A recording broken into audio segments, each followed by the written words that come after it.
جس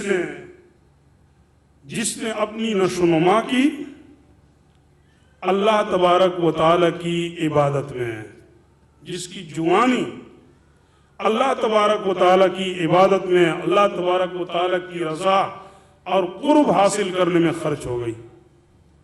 میرے دوستو، ویسے تو یہ زندگی ہمارے پاس ایک قیمتی سرمایہ ہے۔ ایک ایک لمحہ اللہ سبحانہ و تعالیٰ ہم سے قیامت کے دن اس کے بارے میں پوچھیں گے۔ وہ ایک لمبی حدیث ہے، وقت کم ہونے کی بنا پر میں اس کا پوری حوالہ تو نہیں دے سکتا، لیکن اس میں یہ بھی ہے کہ جب تک کوئی بھی شخص اپنی جگہ سے اس وقت تک نہیں ہٹ سکے گا جب تک اللہ تبارک و تعالیٰ ان سے چند چیزوں کے بارے میں نہ پوچھے۔ ان میں سے ایک یہ سوال بھی ہوگا کہ میں نے تمہیں زندگی عطا کی تھی، 50 سال، 60 سال، 40 سال، جتنا بھی انسان کو اللہ کریم زندگی عطا کرے، بتاؤ یہ زندگی کہاں لگائی ہے؟ اور ہمیں اور آپ کو ایک ایک لمحے کا جواب دینا ہے۔ اور پھر خصوصیت کے ساتھ اس زندگی میں جوانی کا زندگی عطا کیا تھا، وہ جوانی کہاں خرچ کی ہے؟ آج ہم دڑلے سے کہہ دیتے ہیں کرنے دو، ابھی تو جوان ہے، حالانکہ یہی جوانی کی زندگی اللہ تبارک و تعالیٰ کو بڑا محبوب ہے۔ جوانی کی زندگی میں انسان سب کچھ کرنے کی صلاحیت رکھتے ہیں۔ اگر ایک طرف قوائے شہوانیہ عروج پر ہوتے ہیں، تو اگر کوئی نوجوان اپنے قوائے شہوانیہ کو مغلوب کر کے اللہ کی رضا اور خوشنودی میں اپنی جوانی کو خرچ کرے، تو وہ نوجوان اللہ کو اتنا محبوب ہے کہ قیامت کے دن اپنے عرش کے سائے کے نیچے ان کو جگہ عطا فرمائیں گے۔ در جوانی توبہ کردن شیوہ پیغمبری، وقت پیری گرگ و ظالم میشوت پرہیزگار۔ جوانی میں توبہ کرنا پیغمبرانہ عادت ہے، بڑھاپے میں تو وہ ظالم بھیڑیا بھی جب ان کے منہ میں دانت نہیں رہتے، ظلم نہیں کر سکتے، کہتے یا الہی بہت ظلم کیا، میری توبہ۔ یہ نہیں کہہ رہا کہ اگر کسی کو اللہ بڑھاپے میں توبے کی توفیق عطا فرمائے تو اچھی بات نہیں ہے، وہ بھی بڑی سعادت کی بات ہے۔ حدیث میں آتا ہے اگر کوئی بوڑھا اللہ تبارک و تعالیٰ کے حضور ہاتھ بلند کرتے ہیں، اپنے گناہوں کی مغفرت پر روتے ہیں، اللہ فرماتے ہیں مجھے شرم آتی ہے کہ ان کے ہاتھ خالی لوٹا دوں۔ اگر کسی کو بڑھاپے میں بھی توبے کی توفیق مل جائے تو بڑی غنیمت ہے۔ لیکن میرے دوستو، جوانی کا زمانہ بڑا قیمتی زمانہ ہے اور اللہ تبارک و تعالیٰ کو بڑا محبوب ہے۔ اس لیے میں اپنے خصوصاً نوجوان بھائیوں سے عرض کروں گا کہ اللہ نے آپ کو قوت عطا فرمائی ہے، طاقت عطا فرمائی ہے، بجائے اس کے کہ ہماری یہ جوانیاں فضول کاموں میں لگے۔ آج سازشیں تو یہی ہو رہی ہے، کرکٹ کے دل دادا بنائے جا رہے ہیں نوجوانوں کو، ہاکی اور پتہ نہیں کن کن چیزوں کا۔ ٹھیک ہے، ورزش کے طور پر اگر یہ چیزیں کیا جائے تو کوئی حرج نہیں ہے، جائز ہے، لیکن آج ہمارے نوجوانوں کی صلاحیتیں ان فضول اور لایانی چیزوں میں خرچ ہو رہے ہیں۔ یاد رکھو، اگر کوئی نوجوان اللہ کی دین کی سربلندی کے لیے جدوجہد کرتا ہے، اللہ کی دین کے غالب کرنے کے لیے محنت کرتا ہے، اپنی جوانی اللہ کی رضا اور قرب اور خوشنودی کی تلاش میں خرچ کرتا ہے، تو ایسا نوجوان قیامت کے دن اللہ کے عرش کے سائے کے نیچے جگہ پائیں گے۔ اتنا اللہ تبارک و تعالیٰ کے قریب ہے۔ وَشَابٌ نَشَأَ فِي عِبَادَةِ اللَّهِ۔ آگے تیسرا فرمایا وَرَجُلٌ قَلْبُهُ مُعَلَّقٌ فِي الْمَسَاجِدِ، وہ شخص کہ جس کا دل مساجد کے ساتھ اٹکا ہوا ہو۔ مساجد کے ساتھ اس کا دل اٹکنے کا مطلب کیا ہے؟ ایک حدیث میں آتا ہے رسول اللہ صلی اللہ علیہ وسلم نے فرمایا احب البلاد الی اللہ مساجدها، روئے زمین پر سب سے محبوب ترین مقامات اگر اللہ کے ہاں کوئی ہے تو وہ اللہ کی مساجد ہے، کہ وہاں اللہ کی بندگی ہوتی ہے، اللہ کی کبریائی بیان کی جاتی ہے، اللہ کی ذکر و اذکار کیے جاتے ہیں، وہاں اللہ کی دین کی تعلیم اور تعلم کا سلسلہ ہوتا ہے۔ تو مسجد اللہ کا گھر ہے، اللہ کے یاد کرنے کی جگہ ہے، اور اس شخص کو اللہ سے محبت ہے، ایک لمحہ بھی وہ اپنے محبوب سے غافل نہیں ہے۔ اگر کہیں پر کسی کا محبوب رہتا ہو اور اس جگہ میں ان کو اپنے محبوب سے ملاقات کے مواقع میسر ہو تو ہر ایک محب صادق چاہتا ہوگا کہ ہر وقت میں وہاں پر موجود ہوں۔ اللہ سبحانہ و تعالی ہمارا محبوب ہے۔ مساجد میں اللہ سے نظر و نیاز کی باتیں ہوتی ہے، اللہ سے مناجات ہوتی ہے، تو جن کو اللہ سے محبت ہے اس کا دل مساجد کے ساتھ اٹکا ہوا ہے۔ اس کا مطلب یہ کہ جب وہ مسجد سے نکلتا ہے اپنے ضروری حوائج کے لیے، اپنے ضروری کام کاج کے لیے، ان کے ساتھ یہی فکر لائق ہوتا ہے کہ کب میں دوبارہ مسجد میں جاؤں، اللہ کی یاد میں مصروف ہو جاؤں۔ تو یہ اللہ سبحانہ و تعالیٰ سے تعلق اور محبت کا نتیجہ ہے۔ آگے فرمایا وَرَجُلَانِ تَحَابَّ فِي اللَّهِ اجْتَمَعَا عَلَيْهِ وَتَفَرَّقَا عَلَيْهِ، اور وہ دو قسم کے لوگ، وہ دو قسم کے آدمی جو آپس میں محبت کرتے ہیں محض اللہ کے رضا کے لیے، اسی اللہ کے رضا کے لیے وہ آپس میں ملتے ہیں اور اللہ کے رضا کے لیے وہ آپس میں الگ ہوتے ہیں۔ یعنی ان دو افراد کے درمیان آپس میں محبت ہو تو اس محبت کا سبب کوئی دنیاوی غرض نہ ہو، کوئی دنیاوی فائدہ نہ ہو، بلکہ محض اللہ تبارک و تعالیٰ کی رضا اور خوشنودی ہو۔ کہ کسی مومن بندے سے وہ محبت کرتا ہے اللہ کی رضا اور خوشنودی کے لیے۔ عام طور پر محبت کے جو اسباب ہیں وہ یا تو نیوال ہے، یا جمال ہے، یا مال ہے، یا حسب و نسب ہے۔ ایک شخص کسی دوسرے شخص سے محبت کرتا ہے مال و دولت کی بنا پر، بڑا مالدار آدمی ہے، امیر ترین آدمی ہے، ان سے کچھ مالی مفادات ہے اس لیے ان سے محبت کرتا ہے، یا کوئی بڑا حسین و جمیل ہے اور اس کے حسن و جمال کی بنا پر اس سے محبت کرتا ہے، یا کوئی بہت بڑے خاندان اور بہت بڑے منصب پر فائز ہے اس لیے کوئی مالی مفادات ان سے مقصود ہے، اس بنا پر ان سے محبت کرتا ہے۔ لیکن ایک مومن دوسرے مومن سے محبت کرتا ہے ان اسباب دنیاویہ کے بغیر محض اللہ تبارک و تعالیٰ کی رضا اور خوشنودی کے لیے۔ اہل ایمان کا ایک دوسرے کے سے تعلق لا الہ الا اللہ کی بنیاد پر ہوتا ہے، ایمان کے بنیاد پر ہوتا ہے، اور یہی ایمان، یہی لا الہ الا اللہ اہل ایمان کے درمیان اخوت قائم کرتا ہے، بھائی چارہ قائم کرتا ہے۔ اور میرے دوستو، یہ محبت جو اللہ کے رضا کے لیے ہو یہ کسی سرحد کے قائل نہیں ہے، کسی سرحدات کے قائل نہیں ہے، رنگ و نسل کے قائل نہیں ہے، زبان کے قائل نہیں ہے، شکل و صورت کے قائل نہیں ہے۔ جہاں بھی اللہ کا مومن بندہ لا الہ الا اللہ پڑھنے والا ہو تو مجھے اس سے محبت، اور پھر وہ معاشرہ تشکیل پاتا ہے جو آپ صلی اللہ علیہ وسلم نے فرمایا المؤمن کجسد واحد ان اشتکا عینہ اشتکا کلہ، مومن ایک جسم کی طرح ہے، اگر آنکھ میں درد ہو تو پورا جسم بے چین ہوتا ہے۔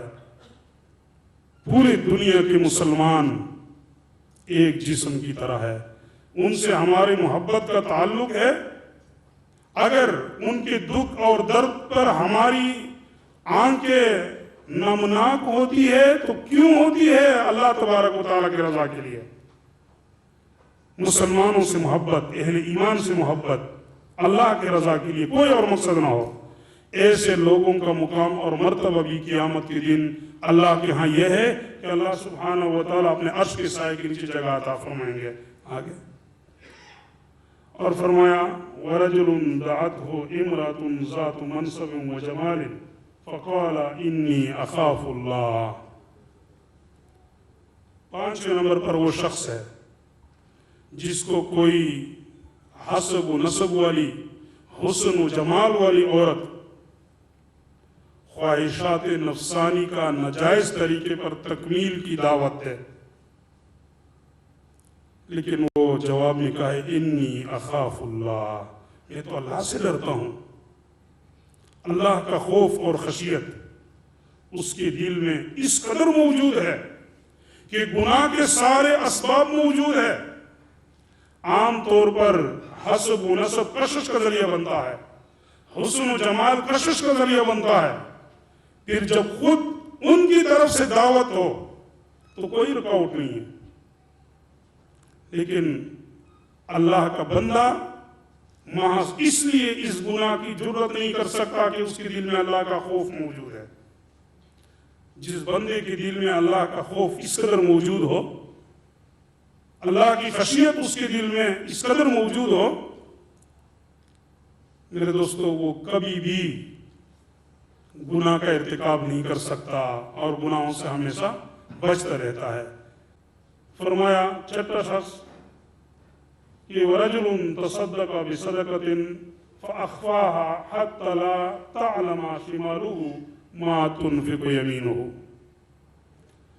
اور نمبر 6 وہ شخص کہ جو اللہ کے راستے میں اپنا مال خرچ کرتا ہے, وہ اس قدر اخفاء کے ساتھ خرچ کرتا ہے, خفیہ طریقے سے خرچ کرتا ہے کہ جب دائیں ہاتھ سے خرچ کرتا ہے تو اس کے بائیں ہاتھ کو بھی پتہ نہیں ہوتا کہ اس نے کیا خرچ کیا ہے.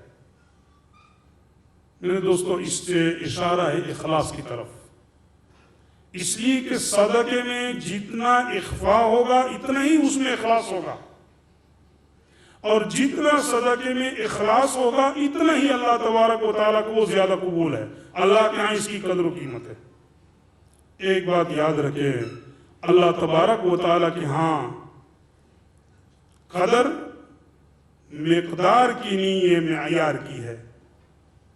آپ کتنے روپے خرچ کر رہے ہیں اللہ کے راستے میں اس کا اہمیت نہیں ہے, لیکن جو کچھ بھی آپ خرچ کر رہے ہیں وہ کس نیت کے ساتھ خرچ کر رہے ہیں, کس قدر اخلاص کے ساتھ خرچ کر رہے ہیں. اسی اخلاص کی طرف اشارہ ہے اس جملے میں. تو جو محض اللہ تبارک و تعالیٰ کی رضا اور خوشنودی کے لیے اخلاص کے ساتھ اپنے مال کو اللہ کے راستے میں خرچ کر رہے ہوں. اب اس سے یہ مطلب نہیں ہے کہ اگر کوئی لوگوں کے سامنے برسرعام اللہ کے راستے میں مال خرچ کر رہا ہے تو اس کو اجر نہیں ملے گا. نہیں, اگر وہ لوگوں کے سامنے برسرعام خرچ کر رہا ہے لیکن اس کے دل میں اخلاص ہے اللہ کی رضا کے لیے ہے تو بھی وہ صدقہ اللہ کو اسی طرح قبول ہے. لیکن عمومی طور پر صدقے میں جتنا اخفاء ہوگا اتنا ہی اس میں اجر اور ثواب زیادہ ہوگا, اس لیے کہ اس میں اخلاص زیادہ ہوتی. آج تو ہمارے صدقات اور خیرات عمومی طور پر معاشرے کے اندر اپنی ناک کی حفاظت کے لیے ہوتے ہیں تاکہ برادری میں ہماری ناک اونچی ہو جائے, ہماری عزت بن جائے, برادری والے برا بھلا نہ کہے. اس لیے ہم لاکھوں روپے ہزاروں روپے خرچ کرتے ہیں, لیکن اللہ کے راستے میں ضرورت کے موقع پر اللہ کے دین کی سربلندی کے لیے, اللہ کی رضا اور خوشنودی کے لیے, کسی غریب اور فقیر کی مدد اور تعاون کے لیے پھر ہم اللہ کے راستے میں مال خرچ کرنے کے لیے تیار نہیں ہوتے ہیں. فرمایا وہ شخص جو نہایت اخلاص کے ساتھ اللہ کے راستے میں اپنا مال خرچ کرتا ہے, ایسا لوگ بھی اللہ کو بڑے محبوب ہے اور قیامت کے دن اپنے عرش کے سائے کے نیچے انہیں جگہ عطا فرمائیں گے. 7ویں نمبر پر فرمایا وَرَجُلٌ ذَكَرَ اللَّهَ خَالِيًا فَفَاضَتْ عَيْنَاهُ. وہ شخص جس نے تنہائی میں اپنے رب کو یاد کیا اور پھر اللہ کی خوف اور خشیت کی بنا پر اس کے آنکھوں سے آنسو بہنے لگے. یہاں بھی وہی اخلاص اور خشیت والی بات ہے.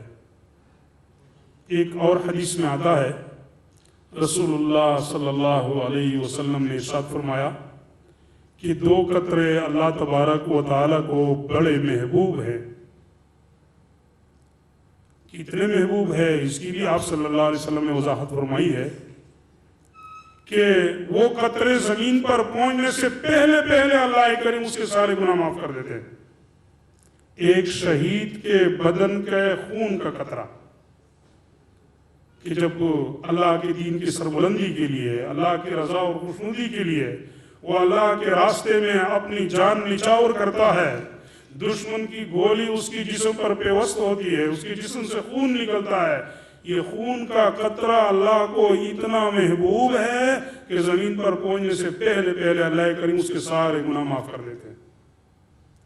اور فرمایا دوسرا آنسو کا وہ قطرہ جو کوئی اللہ کا بندہ تنہائی میں بیٹھا ہے، اپنے گناہوں پر نظر دوڑاتا ہے اور پھر اللہ تبارک و تعالیٰ کی نعمتوں کا احساس کرتا ہے، اللہ کی عظمت اور کبریائی کا احساس کرتا ہے، اس کے دل میں اللہ کا خوف اور خشیت بھر جاتا ہے اور اپنے گناہوں پر نادم اور شرمندہ ہو کر اس کے آنکھوں سے آنسو بہنے لگتے ہیں۔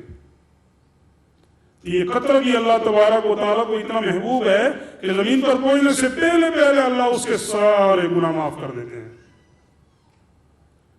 تنہائی میں اللہ کے سامنے اپنے گناہوں پر رونا، اپنی بغاوتوں پر اللہ سے رونا، توبہ کرنا، استغفار کرنا۔ جس شخص کی عادت ہو تنہائی میں اپنے گناہوں پر اللہ سے مغفرت طلب کرنے کی، اللہ کے حضور آنسو بہانے کی، ایسا شخص بھی اللہ کو اتنا محبوب ہے کہ قیامت کے دن اپنے عرش کے سائے کے نیچے انہیں جگہ عطا فرمائیں گے۔ یہ 7 قسم کے وہ خوش نصیب لوگ ہیں کہ قیامت کے دن، جبکہ بڑا ہولناک دن ہوگا، قیامت کے ان ہولناکیوں سے اللہ سبحانہ و تعالی ان کی حفاظت فرما کر اپنے عرش کے سائے کے نیچے انہیں جگہ عطا فرمائیں گے۔ اللہ سبحانہ و تعالی سے دعا ہے کہ وہ